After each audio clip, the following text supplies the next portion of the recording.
Thank you, Mr. Chair. The time for this debate has expired. I call on Members' Order of the Day number 1.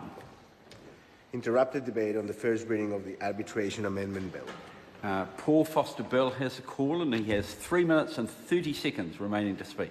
Paul Foster Bell. Thank you, Mr. Speaker, for the call. And actually, it's a pleasure to follow on from the Speaker who's just resumed her seat, because this takes us back to where we left off, I think, on the last Members' Day, where she had just made a very constructive contribution on this bill, my Arbitration Amendment Bill.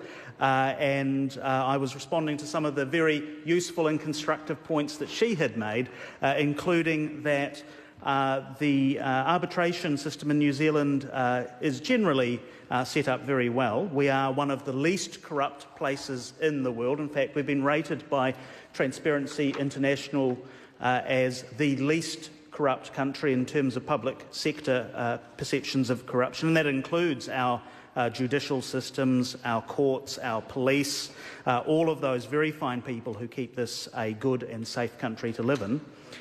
And also, the member had pointed out that we base our arbitration framework on the model law adopted in 2006, created by the United Nations to provide a model for best practice, and that we ratified the 1958 New York Convention on the Enforcement of Foreign Arbitral Awards. So we are generally a good system when it comes to arbitration, but there are a couple of small issues that do need to be resolved, and it really did surprise me that the New Zealand First spokesperson didn't agree with the submission of the Arbitrators and Mediators Institute of New Zealand, a very, very fine institution, on some key issues. For instance, that the presumption of confidentiality, and this would be a rebuttable presumption, Mr. Speaker, is something that is required. And I'll give a couple of examples that they cite in a memorandum that was circulated to all members of this House and to all parties. And I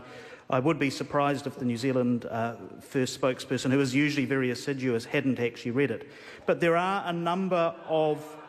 would be a number of cases that we could refer to that have seen family trusts go into the courts and actually cause great public hurt and pain and further suffering for families who are already grieving. And so 3 recent disputes that they cite are for the estates of Michael Erseg, the very fine judge, the late Sir Robert Chambers, who contributed so much to this country in his judicial capacity, and Hugh Green. Now, these were bereaved families who did have a dispute over the settlement of the trusts and the estates of those people. And it is far better that these sorts of matters are dealt with in a respectful and a private way. It frankly is nobody else's business, and to have these dragged through the court because a rebuttable presumption of confidentiality doesn't exist, in my view, is actually cruel, and it's something that we should change.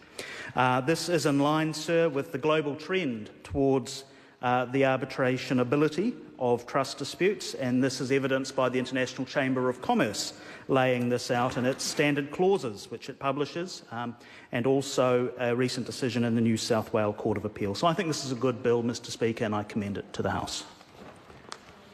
The question is that the motion be agreed to.